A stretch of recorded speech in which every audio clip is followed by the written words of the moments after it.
आजकल ज़्यादातर घरों में आपने देखा होगा कि सभी के छत में टंकियाँ रखी हुई होती होंगी। तो आपने क्या ध्यान दिया है कि ज़्यादातर टंकियाँ पहले के टाइम पे जो चलती थी वो काली ही होती थी। तो साइंटिस्ट ने ऐसा क्या मतलब देखा कि टंकी को सबसे पहले काले रंग का ही बनाया। अब तो कई तरह की टंकियाँ आती हैं जिसमें वाइट कलर मेन है और गोल्डन और 3 लेयर 4 लेयर ऐसे कई तरीके की टंकी आती हैं।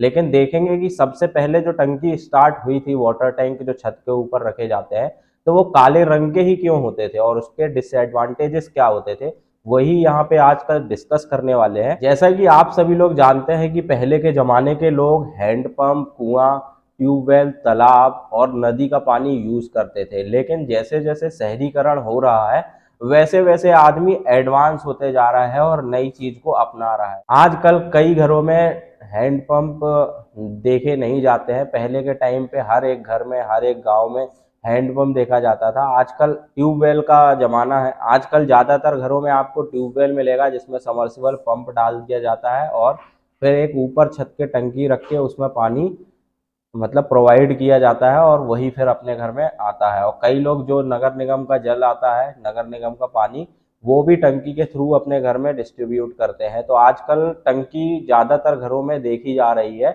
लेकिन आपने ध्यान दिया होगा कि सबसे पहले पुराने ज़माने में टंकियाँ काली रंग की आती थी और काली रंग की टंकी बनने का मेन कारण क्या था और अब जो व्हाइट आ रही है उसका मेन कारण क्या है?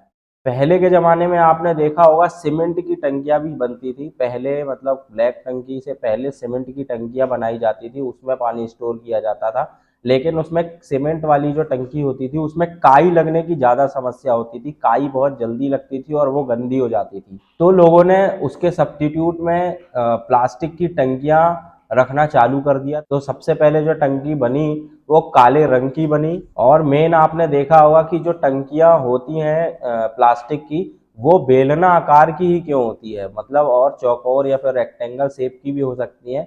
लेकिन आपने मैक्सिमम कहीं नहीं देखा होगा, आपने ज़्यादातर बेलना आकार की टंकियाँ ही देखी होगी। तो इन सब के पीछे क्या कारण है वो अभी आगे हम देखेंगे।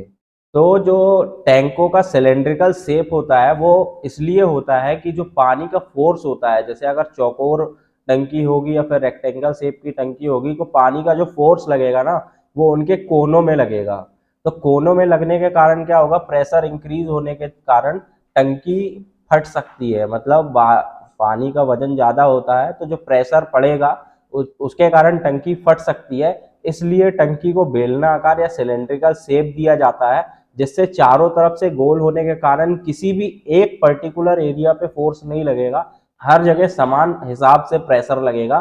तो उस हिसाब से टंकी फटने का डर नहीं रहता है, मतलब जो संभावना टंकी फटने की रहती है वो कम हो जाती है। दूसरा बेलना आकार का ये भी है कि इसे साफ करने में दिक्कत नहीं जाती। चौकोर अगर होगी तो उसके जो कोने होते हैं वो साफ करने में प्रॉब्लम जाती है, लेकिन बेलना आकार में साफ करने में टंकी का कोई भी ज़्यादा ऐसे दिक्कत नहीं होती है। बेलना आकार जो टैंक रहता है वो कम खर्चे में बनता है और सस्ता मिलता है मार्केट में और टैंकों की अपेक्षा। और जैसे जो कंपनी में टैंक बनते हैं, जहाँ पे ये टैंक प्लास्टिक के बनते हैं, तो वहाँ पे ऐसा कहा जाता है कि जैसे अगर इनको बेलना आकार में बना रहे हैं ना, तो इनकी टूट-फूट नहीं होती है, मतलब क्रैक्स नहीं आते हैं बीच में। लेकिन अगर कहीं हम चौकोर बनाएँगे तो चौकोर जहाँ से एरिया मतलब हम टर्न करते हैं, फोल्ड करते हैं चौकोर बनाने के लिए, तो वहाँ से क्रैक आने की संभावना रहती है, तो इसलिए ये बर्बाद भी हो सकती है।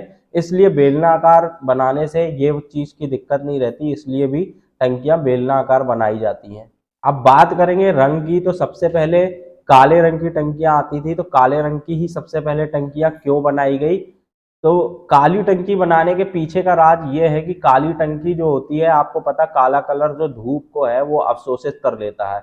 तो काले रंग की टंकी बनाने का मूल कारण ये था कि जैसे टंकी के अंदर काई जब लग जाती है तो धूप की जो किरण होती है उसको टैंक अपने तरफ मतलब खींच लेता है, जिसके कारण काई में जो कीड़े वगैरह रहते हैं वो मर जाते हैं। काई जो लगी रहती है अंदर तरफ, धूप की किरण पड़ेगी उसमें, मतलब टैंक अपने आप को गर्म करेगा, हीट अप करेगा और जो काई रहेगी ना, काई के जो कीड़े मकोड़े रहते हैं उस गर्मी के कारण मर जाते हैं। तो मेन साइंटिफिक रीजन ये था काली टंकी बनाने के कारण। लेकिन बाद में क्या हुआ कि काली टंकी का पानी बहुत ज्यादा ही गर्म हो जाता था, और गर्मियों के समय में तो बहुत ही ज्यादा, मतलब गर्मी के कारण टंकियां कई फूट भी जाती थी, और जिसके कारण धीरे धीरे इसके कलर को चेंज किया गया, और अब वाइट और फिर येलो कलर की टंकियां मार्केट में ज्यादातर दिखाई देती हैं। आपने देखा होगा कि टैंक में बीच में लेयर्स बनी रहती है, मतलब धारियां बनी रहती हैं। तो वो धारियां क्यों बनी रहती है? वो शुरू के टैंक्स में भी बनी रहती है, और जो अभी टैंक्स आ रहे हैं उनमें भी धारियां बनी हुई। तो वो धारियां बनने का क्या कारण है, वो यहाँ पे देखते हैं। तो जो टैंक में धारियां बनी हुई होती है, तो वो इसलिए बनाई जाती है कि जैसे लेयर बाई लेयर रहेगा, तो उससे क्या होता है कि पानी कम गर्म होता है। मतलब कि जैसे धूप के कारण टेम्परेचर इंक्रीज होता है, तो वो लेयर के कारण लेयर बनाई जाती है, जिसके कारण पानी कम गर्म होता है। मतलब उतना ज़्यादा फर्क तो नहीं पड़ता है, लेकिन फिर भी साइंटिफिक कैलकुलेशन के हिसाब से थोड़ा बहुत पानी के टेम्परेचर में फर्क पड़ता है। दूसरा ये भी है कि ठीक है, हमने बेलना आकार तो बना दिया है, सब जगह समान प्रकार से ताप जो होता है, प्रेशर जिसको बोलते हैं, तो वो टंकी में पानी का पड़ता है। लेकिन धारी बने होने के कारण और भी प्रेशर जो पानी का रहता है वो कम हो जाता है, जिससे टंकियां फटने का चांस बहुत ही कम हो जाता है। तो इसलिए वो धारियां बनाई जाती हैं। तो वीडियो पसंद आया हो तो वीडियो को लाइक करें, चैनल पे नए हो तो चैनल को सब्सक्राइब जरूर करके जाएं, और वीडियो को शेयर जरूर करें। धन्यवाद।